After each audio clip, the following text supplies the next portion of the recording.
Hey guys, welcome back to JB Breaks Free. I hope you're having a great day. Welcome to the new subscribers, and it's so nice to build this community. We can break free together.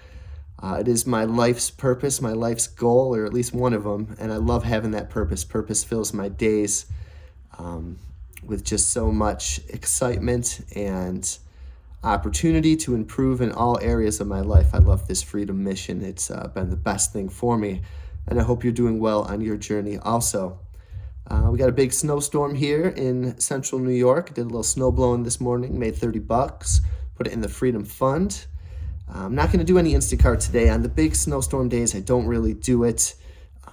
It's just, I don't have a comfortable pair of boots, and my feet with my small fiber neuropathy, even going out there and snow blowing, my feet are very painful right now. So I'm probably going to ice those a little bit before work tonight, waiting tables. Hopefully we don't get too many cancellations due to the weather, and we can have just a nice smooth night.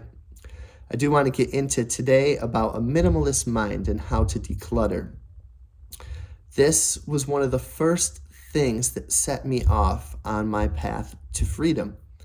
I think even before I really discovered financial independence, and this kind of set me more off into a mental state of freedom, because having a clean and simple home brings me peace.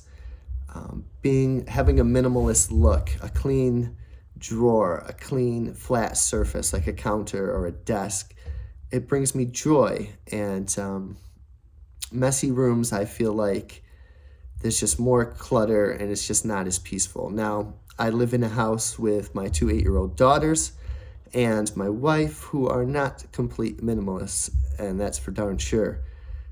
So I do my best, and I think, it rubs off on them a little bit. We've downsized our things quite a bit. My wife has worked with me, stuff that we don't need, we've gotten rid of, and we've come a long, long way. And this is more of a personal journey for myself. I do what I can. If you guys have families, you got to do what you can. But here are some tips to declutter, and it's a really great process. It really feels good letting go. And when you just start, there's so much money to be made from the extra stuff around your house. I think like a general rule is, I heard Gary Vee say one time, like $2,000 or something like that, of probably stuff that you don't need, in just your random home. And I found that to be true. We let go our first garage sale. We made probably $300 or $400, and then that's not even to count like the stuff on eBay or all the stuff that I didn't need, that I bought, that I collected, this and that. And I want to start, before I get too much into this, I mentioned a few times that I thought about buying sealed records as kind of a fun hobby. Well, I bought one, and I bought it with the sole purpose to flip it, not to start a collection. And I have this really cool Rolling Stones record with Satisfaction on it. It's got the hype sticker. It's beautiful condition, sealed, and didn't bring me any more happiness. I still have the same problems that I would normally have. It's just everyday life that's going to make you happy. It's not stuff. And so I hope you take that and these tips and start to break free from the clutter in your house today. The first tip would be to do it in small chunks. Take 15 minutes aside. Do one shelf. Do one junk drawer or drawer. Take everything out and go through it one by one.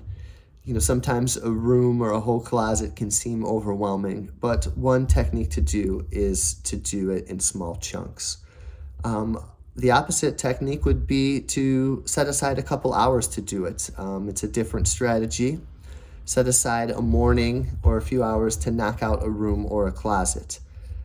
Take everything out at once, like I mentioned before, pile it, sort it, put it back, keep what you want and discard the rest. And it just feels good. It feels so good letting go. And sometimes before you break that seal, it's hard to imagine. But trust me, letting go feels good. Sort through a pile and make quick decisions. Have a trash bag with you. You're going to need it. And have a donate box for the stuff that you feel that might not be worth your time to sell. It feels really good to donate. Before I got into financial independence, when I started this journey, I came at it from more of a minimalist point of view, and I just donated a ton of stuff and stuff that I could have sold for darn sure. Not everything, but a lot of stuff. And I played a game with myself where on the first day of the month you know, donate one thing or get rid of one thing. On the second day of the month, you get rid of another thing. On the third day, now you get rid of 3 things. The fourth day, 4 things. Fifth day, 5 things. So that's kind of a fun game to play also. And I remember doing that and having a big box of stuff. And it still felt great to minimalize. But pair that up with financial independence and get some cash for your stuff if you can too. eBay, Mercari, Poshmark for some clothes. Facebook Marketplace is great also for stuff. So those are some outlets for it. Item by item, trash, keep, or give. And then whatever's left, arrange. I think another good tactic is to be merciless. Even if you're a pack rat, you're not going to use most of the junk that you accumulate. If it's not used in a year, gone. Papers, be ruthless. Only keep what you need. Magazines, catalogs, junk mail, notes to self, notes from others, they gotta go. Just important stuff like tax stuff, warranties, obviously birth certificates, death certificates, marriage certificates, insurance and wills, stuff like that I think is fairly common sense. But the other stuff, try to be as paperless as you can. Create a maybe box. This is something that I think is very helpful too. There's some things you can't quite pull the trigger on. You're not quite sure.